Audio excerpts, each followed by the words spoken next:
Good morning. Let's try that one more time. Big crowd here. Good morning. Much, much better. The hour of convening has arrived and the Senate will now come to order. At this time, I'd like to ask that all unauthorized persons exit the chamber. Chair would like to recognize the legendary, the powerful, and the sometimes wise senator from the 53rd. President, my mic's not on yet, or is it? It is. It's good to be with you. It's a glorious day. The men and women here in the state Senate are fighting for the people they represent, and we're glad to be here in your honor. Moment in history, 1966, very important moment. Batman aired on ABC. Adam West and Burt Ward, those were monumental moments. Jimmy Carter was inaugurated as governor on this date a long time ago. And the member from the 7th just planted his first peanut and become a peanut farmer. The journal's been read and found to be correct, Mr. President. You continue to live up the reputation that I described. Is there objection to dispensing with the reading of the journal? Chair hears none. The reading of the journal is dispensed with. Is there objection to the confirmation of the journal? The chair hears none, and the journal is confirmed. All senators who have bills or resolutions, please bring them to the secretary's desk at this time. Mr. Secretary, will you read a message from the House? The following message was received from the House through Mr. Riley, the clerk thereof. Mr. President, the House has adopted by the requisite constitutional majority the following resolutions of the House and Senate. House Resolution 6 by Representative Burns of the 159th, a resolution to notify the Senate that the House of Representatives have convened and for other purposes. That completes the order, Mr. President. Thank you. Mr. Secretary, first reading of Senate bills and resolutions, please. Senate Bill Number 1 by Senators Burke of the 11th and others, a bill to be entitled an act to amend Code Section 31-53-40 of the Official Code of Georgia annotated relating to definitions relative to the Georgia All-Payer Claims Database so as to provide that entity... Finance. Senate Resolution Number 5 by Senators Butler of the 55th and others, a resolution condemning the disgraceful actions of right-wing violence and Rules. sedation. That completes the order, Mr. President.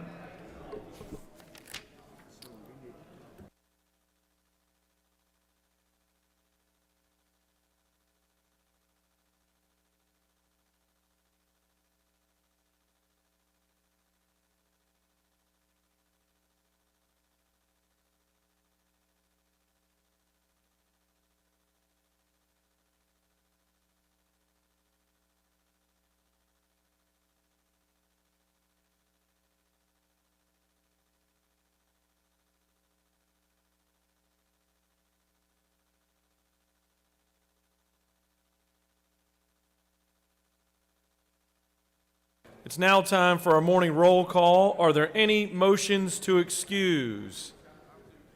Any motions to excuse?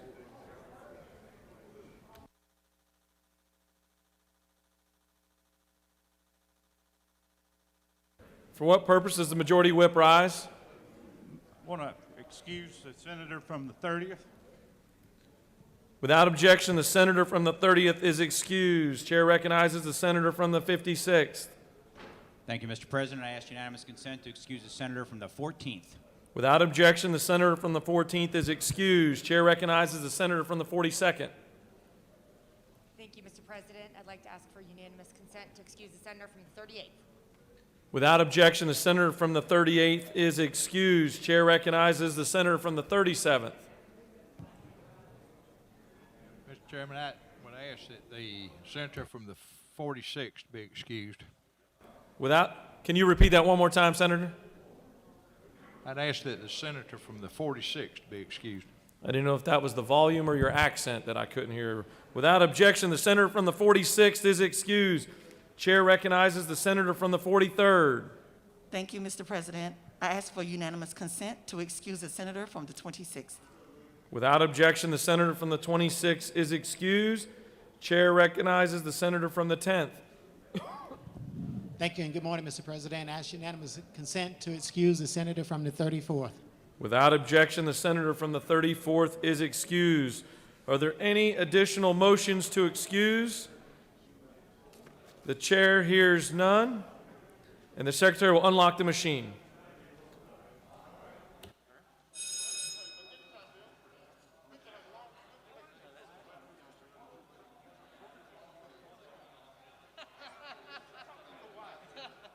That's funny. That's some, in-house content. No, we should have just suspended the roll. 3, 4, 5, 6, 7. You got to highlight it. Can I borrow it just for a moment?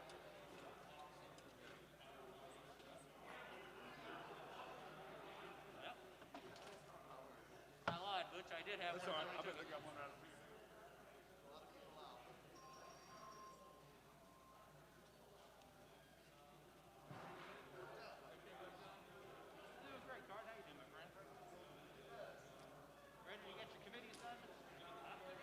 Yes, sir.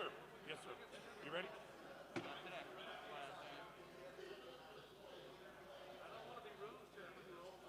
It's already taken.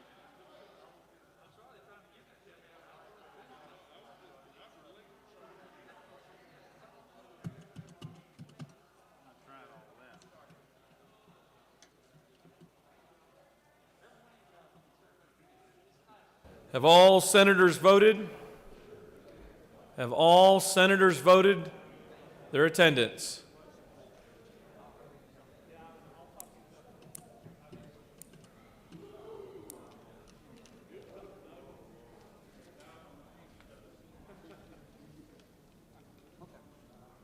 Give everybody one more chance if they're in the hallway.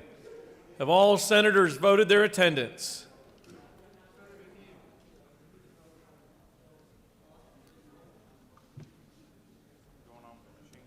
Mr. Secretary, please close the machine.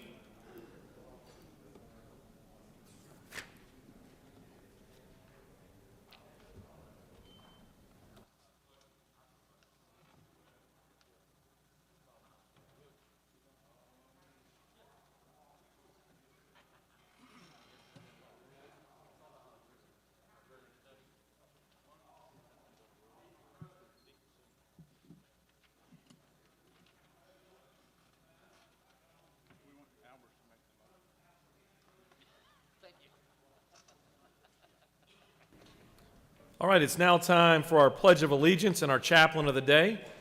And I'd like to call upon our pro tem to lead us in our pledge and introduce our pastor. Thank you, Mr. President. Pledge allegiance. Pledge allegiance to the flag of the United States of America and to the republic which stands, one nation, under God, indivisible, with liberty and justice for all. And the Georgia flag. I pledge allegiance to the Georgia flag and the principles for which it stands, wisdom, justice, and moderation.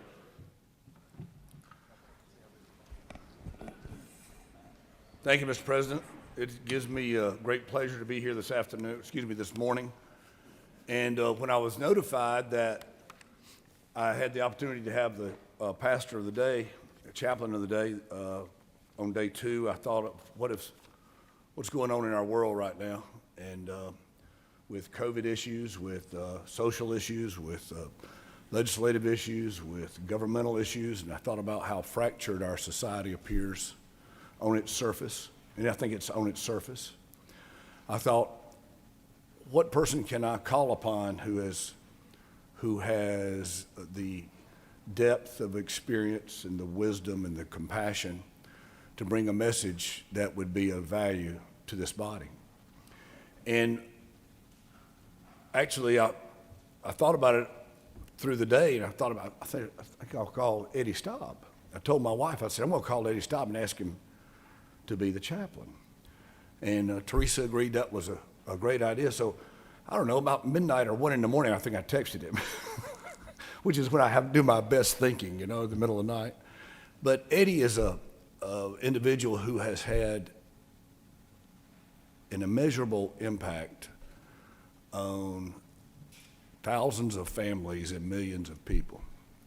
Literally on the back of a napkin in a McDonald's fast food restaurant, he started sketching out what he would one day would become Eagle Ranch. And Eagle Ranch was at first a faith home for boys located in Flowery Branch. And he literally started it from scratch. And today it's approaching a $5 million annual budget, over 300 acres, multiple residential homes, multiple families within those homes. And it started out as a boys' home, and then in 2001 they began accepting girls. And the children that Eddie ministers to and helps heal, he helps them heal from a spiritual basis and a emotional basis, a psychological basis, and a community basis, to be meaningful members of society. And the effect that he's had on our community, our state, and our society is profound. He is a man of great wisdom. He is a man of keen intellect. He's a man of deep intelligence. And he is a man of compassion. And I think compassion is something that's important in our world today. So without further ado, I would like to welcome my good friend and an individual that I hope you'll take a chance to meet while he's here, Mr. Eddie Staub.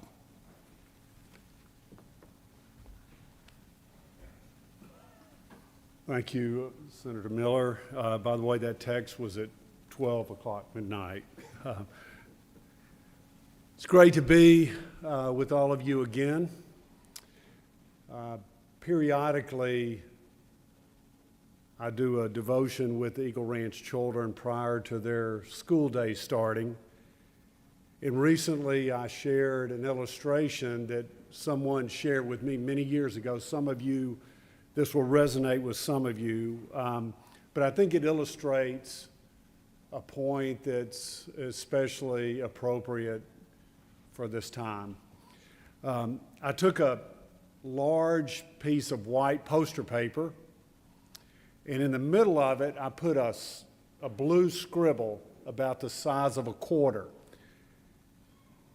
And I held the poster board up to the Eagle Ranch kids in the school, and I said, "What do you see?" And all these little hands went up, and one child said, "Mr. Eddie, it looks like a fish." Another child said, "Well, looks like a spider." Another one said, "It looks like a wrecked car." Still don't get that part, and that went on for 2 to 3 minutes. It just went on, and finally, I said, "You know, every one of you concentrated on that small blue scribble in the middle of the paper, but none of you commented on the vast amount of white space that surrounded that blue scribble."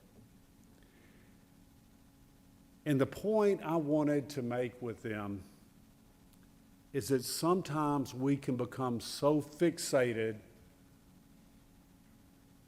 on that blue quarter-size scribble in our lives,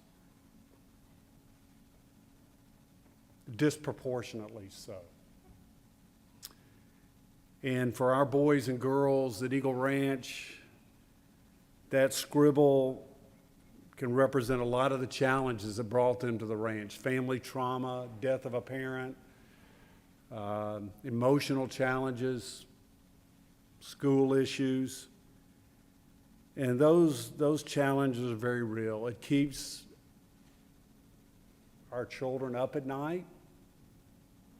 They ruminate on it.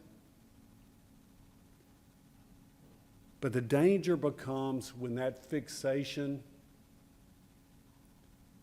on that blue scribble takes on a life of its own. And that quarter-size scribble becomes bigger and bigger and bigger. Conversely, there's the whole issue of that vast white space that surrounds the scribble. Some have called it the widespread mercy of God. It's all those things in our lives that we can be thankful for. And I believe through experience at Eagle Ranch and in my own life that a grateful heart is a key to keeping that scribble, those frustrations in its proper perspective. And when we're able to do that, those challenges that the scribble represents become an opportunity for growth. And I have seen time and time again that the boys and girls of Eagle Ranch who've been able to move toward a heart of gratitude, they've been able to move toward healing.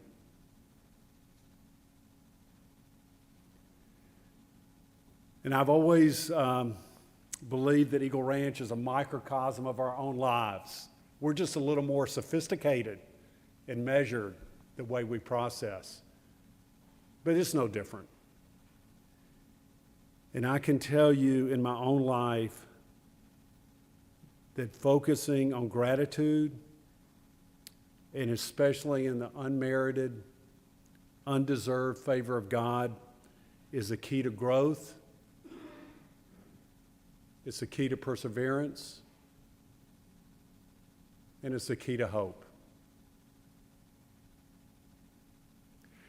There was a verse that was written thousands of years ago in a completely different part of the world.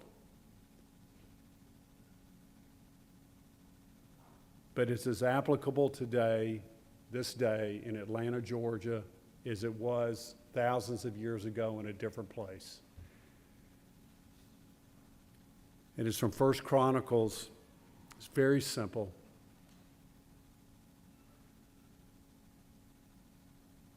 Give thanks to the Lord, for he is good.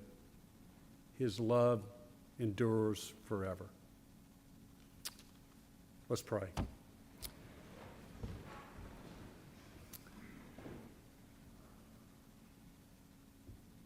Father, I thank you for the men and women who have gathered in this chamber to serve the people of our state.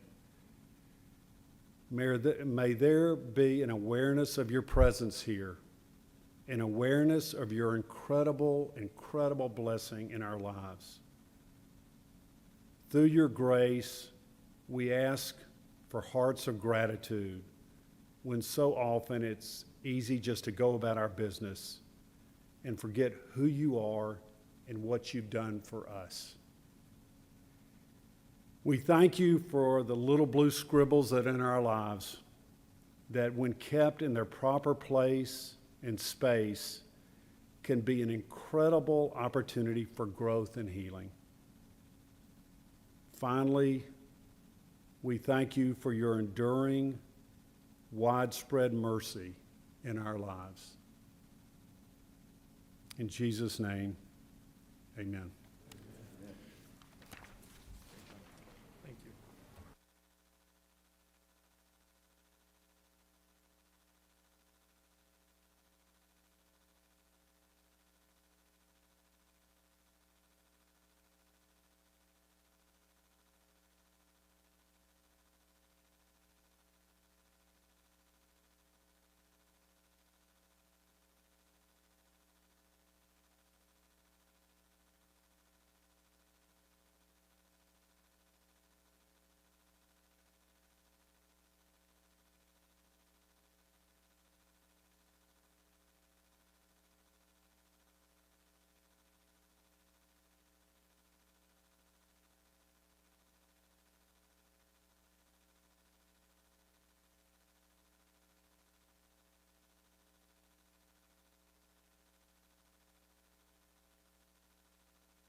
Senate will come back to order.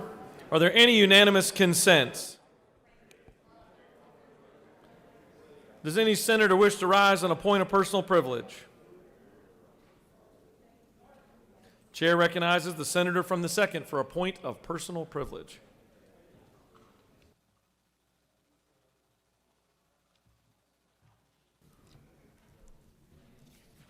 Thank you, Mr. President. I would like this body to rise for a moment for the death of Brian Sicknick. Brian Sicknick died in the 2021 siege of the United States Capitol. He died trying to defend the United States Capitol. He was 42 years old. And his family says that he wanted to be in policing his entire life. Brian Sicknick had a love not only for this country, but for the people he sworn to protect. Brian Sicknick was physically engaged with domestic terrorists when he died by an angry mob that stormed our U.S. Capitol. But Brian was different. He stood by his oath to serve and protect our nation capital. To serve and protect. Brian Sicknick gave his life so that we can live in a free country. Brian Sicknick gave his life so that we will have the opportunity to have freedom. His family knows when he took his job, they knew the value it had. But Brian Strickland had a purpose to protect and serve. So on this day, I ask that this Georgia State Senate rise in a moment for the life of Brian Sicknick. May we please rise. Senators ask for the chamber to rise for a moment of silence.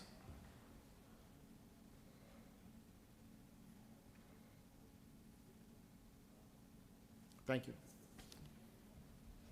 Chair recognizes the senator from the 6th for a point of personal privilege.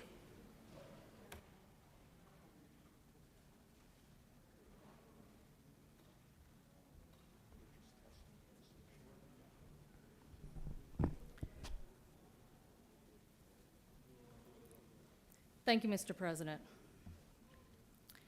You know, last January, the beginning of the 2020 legislative session, I am confident that no one in this chamber could have foreseen the circumstances that our state and country would encounter, that Georgians would encounter. Circumstances that no one in their wildest dreams could have foreseen. In 1 year, we have lost over 10,000 Georgians. Those are 10,000 people that people loved in this state. Probably people in this chamber have lost loved ones. 10,000. We could have never dreamed that so many would lose their jobs, their homes, their businesses, would lose their confidence in their elected officials and in their government. And never, never in my wildest dreams could I have imagined that coming into this legislative session, a year later, the biggest threat to this state and this country would not be the virus, would not be COVID-19. The biggest threat actually was coming from within, from the White House, from the halls of Congress, from this chamber. Members of this body aided and abetted the spread of information. They gave oxygen to a lie. Live streaming on OAN and Newsmax. Live streaming from the 4th floor of this building. Not once did we do this and learn our lesson, but twice. Even after other senators received death threats and became the subject of the craziest conspiracy theory I've ever seen. Apparently, me and another senator were in Pennsylvania on Election Day counting votes up there. Yeah. Death threats, y'all. That's after the first hearing. But there was a second.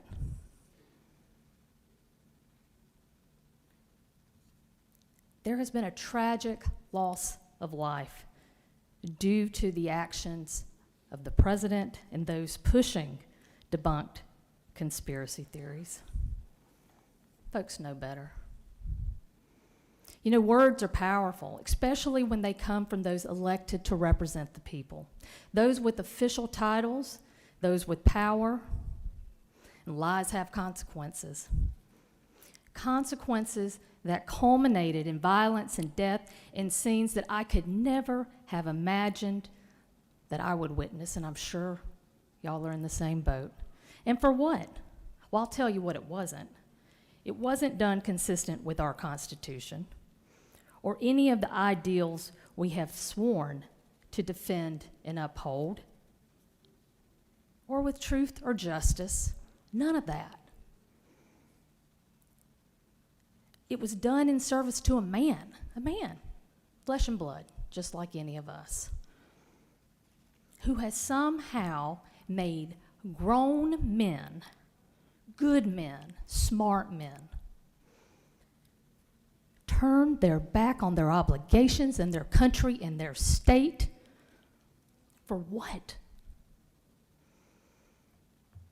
You know, this body must grapple with its role in the attempts to subvert this election, to pretend like nothing happened, like this is just another day. It shouldn't be an option. It can't be. What we witnessed last night or last week, in the week since November 3rd, you know, you often hear people say, that's not who we are. This isn't who we are. The problem is, it is. It was. But it doesn't have to be. I yield the well. Senator has yielded the well. Are there any other senators that wish to rise on a point of personal privilege? Chair sees none. Mr. Secretary, will you read H.R. 9?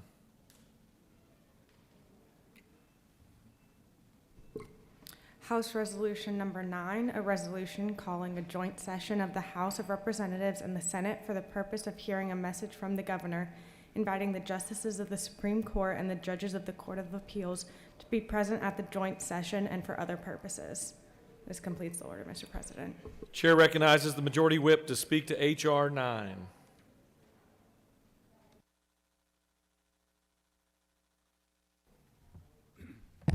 Thank you, Mr. President. Colleagues, this is a standard protocol. Every year we have a message from the governor. We will be going into a joint session this Thursday at 11 o'clock. Further details will be coming forward from the Secretary of the Senate within the next 24 hours as to the details as to whether we'll be staying in the Senate chamber or some of us may join the House for that session. So at this time, we would like for you to confirm this resolution so we can move forward making those necessary adjustments. Thank you. Does any other senator wish to speak on the resolution? The chair sees none. Is there objection to adoption of the resolution? The chair hears none, and the resolution is adopted. Mr. Secretary, can you please read House Resolution 10? House Resolution Number 10, a resolution relative to meetings and adjournments of the General Assembly and for other purposes. This completes the order, Mr. President. Chair once again recognizes the Majority Whip to speak to the resolution.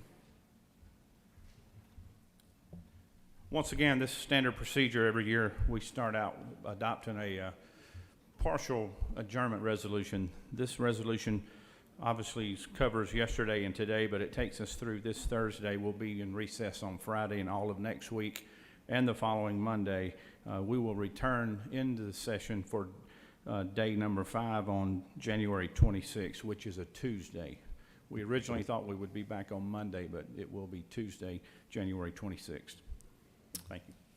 Senator has yielded the well. Does any other senator wish to speak on the resolution? Chair hears none. Is there objection to adoption of the resolution? The chair hears none, and the resolution is adopted. Are there any motions to withdraw and commit?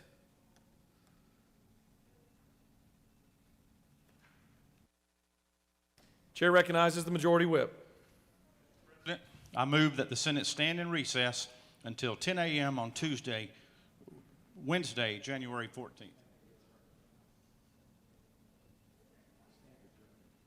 Just reading the stand adjourned. Is there, Mr. Secretary, will you please read the announcements? There are no announcements. Does any senator have an announcement? The chair recognizes the senator from the 40th for an announcement.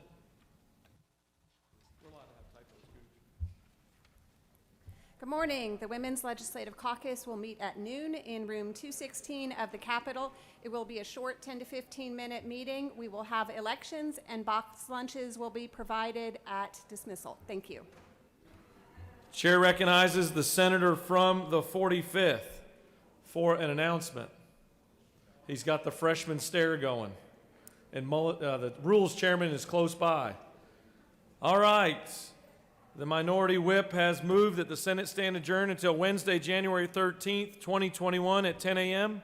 All those in favor of the motion will signify by saying aye. All opposed, no. The ayes clearly have it, and the Senate stands adjourned. We survived another day.